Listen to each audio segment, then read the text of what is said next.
శనగపిండి, పుట్నాల పప్పు ఇవేవి లేకుండా చక్రాలు ఇలా ఒకసారి ట్రై చేయండి.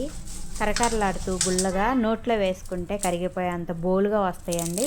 అసలు ఆయిల్ కూడా పీల్చవు. మరి ఇప్పుడు ఈ చక్రాలు తయారు చేయడం కోసం స్టవ్ ఆన్ చేసుకొని బాండీ పెట్టుకొని ఒక పావు కప్పు సగ్గుబియ్యాన్ని వేసుకొని 1 నిమిషం పాటు ఫ్రై చేసుకోవాలి. ఇప్పుడు ఇందులోకి మరో పావు కప్పు మినపగుళ్ళు కూడా వేసుకొని మినపగుళ్ళు కాస్త కలర్ మారేంత వరకు ఫ్రై చేసి చల్లారిన తర్వాత బాగా మెత్తగా మిక్సీ వేసుకొని పెట్టుకోవాలి. ఇప్పుడు ఒక పెద్దగా ఉన్న ప్లేట్‌ని తీసుకొని ఇందులోకి ఒక జల్లెడ పెట్టుకొని 3 కప్పుల బియ్యపు పిండి, మనం మిక్సీ వేసి పెట్టిన సగ్గుబియ్యం, మినప్పిండి ఉంది కదా! ఈ పిండిని కూడా వేసుకొని జల్లించుకోవాలి.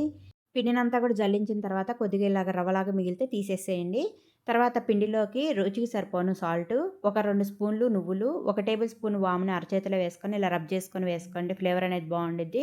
1 స్పూన్ కారం కూడా వేసుకొని ఇవన్నీ పిండిలో కలిసేలాగా కలుపుకున్న తర్వాత కొద్దిగా నీళ్ళని పోసుకుంటూ పిండిని ఈ విధంగా కలుపుకొని ఇందులో నుంచి పెద్ద సైజులో పిండి ముద్దను తీసుకొని ఇలాంటి హోల్స్ ఉన్న ప్లేట్‌ని చక్రాల గిద్దలుగా పెట్టి ఈ పిండిని తగినంత పెట్టుకొని వేడి వేడి ఆయిల్‌లో చక్రాలు ఒత్తుకొని నురగరాటం ఎప్పుడైతే తగ్గిద్దో అప్పుడు తీసేసుకోవాలి.